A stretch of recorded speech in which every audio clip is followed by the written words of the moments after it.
I don't have time in my life for that. I have time in my life for my chanting, for my reading, for my astonishment at what I'm understanding every day of Krishna's beauty and sweetness. I'm not interested really for much else. And if someone else is interested in what my Gurudev is saying, what we're saying, then I'm so much wanting to share with him this. But I'm not going to try and convince someone. You can't force the heart. It's the softness, huh? Something has to... Nitya Siddha. What does Siddha mean? It means perfect. If Siddha means perfect, and you are in the spiritual world, in perfection, how come something bad come? Then it's not perfect, is it? Yeah. Is it perfect? No. If something bad can come, if something is perfect, then nothing... I mean, we're devotees. We're talking about spiritual perfection. We're not talking about a material perfection. We're talking about our understanding of spiritual perfection. It has no, in English we say anomaly. It has no darkness. It has no black spot. If it's perfection. So in that perfection, you are saying that there is some badness and the jiva should fall? But Prabhupada spoke without this explanation explicitly because his disciples were so young. Has Bhaktivinoda Thakur spoken like that? Has Jiva Goswami spoken like that? Has Rupa Goswami spoken like that? Has Sanatana Goswami spoken like that? No, we don't listen to them, we just listen to Prabhupada. We don't actually listen to even Prabhupada, because Prabhupada says you are an anugatya of Rupa Goswami, Rupanugas. We are Rupanuga, Raganuga. We are following in the wake of the Ragatmika devotees under the guidance of Rupa Goswami. You only have two choices with your free will, to serve Krishna or not to serve Krishna. When you decide to serve Krishna, you serve Krishna with all of your heart as Nitya Siddha Parakar. When you decide not to serve Krishna, we are coming from Tatashta. There are three types of jiva. One immediately is manifested in Goloka Vrindavan under Baladev Prabhu. The second is coming from Sankarshan under worshipping Lord Narayan in Vaikuntha. The third sort of jiva is manifested from Mahavishnu, the Purusha avatar, in this world for Krishna's pleasure.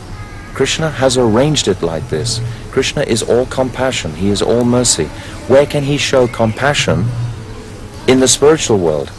They are all completely satisfied, serving him. There's no room for that Karunamayi Shakti to be there. It is also his Leela to arrange for this. But it seems unjust, that someone go... It's unjust until you understand. It is unjust. The cards are against us. They are. We had no choice, really, because there was no Bal Shakti there when we had that decision-making. But we do have independence, and some jivas do go to the spiritual world directly. But 99% all come here. For Krishna's pleasure, 99%, yes. And for Krishna, from Tatashta. Yeah. From Tatashta. There are those jivas who are eternally liberated. You see, we are conditioned souls talking about eternality. What do we understand? It is achintya, it is inconceivable. Eternality is inconceivable. But there is this example, the fish which see both sides. This is now. You are now in Tatashta. And right now, today, you will be inclined to Maya and you will be inclined to Krishna. Before you have breakfast this morning, how many times will you walk away from Krishna?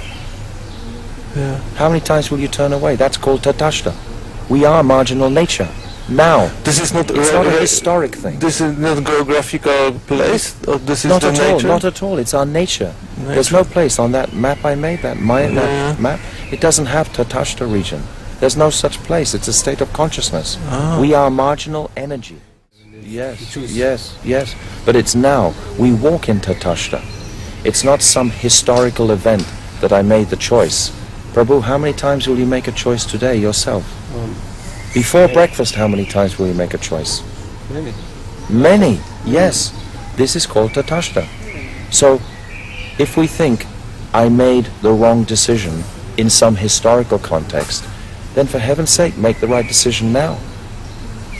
If you think you have the confidence to make the right, then do it now. But we can't, because we're weak. Until we get that current from Guru, from Sadguru. Sad means perfect, from perfect Guru. That is the only strength that can make me maintain that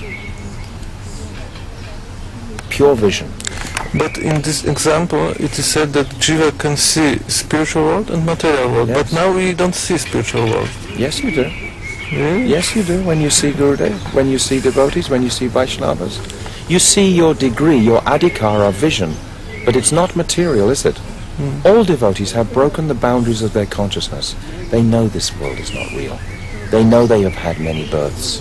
They know with their intellect all these things. Maybe they haven't realized in the heart, but with their intellect they know. And this is why devotees association is so important. If you're sitting with some people who are not devotees, they can't even begin to understand this concept. We don't appreciate what devotees are, because we're chanting. We don't sometimes, we become weak all the time, but we don't appreciate that we have gone over a boundary of consciousness. You cannot talk like this just with general people.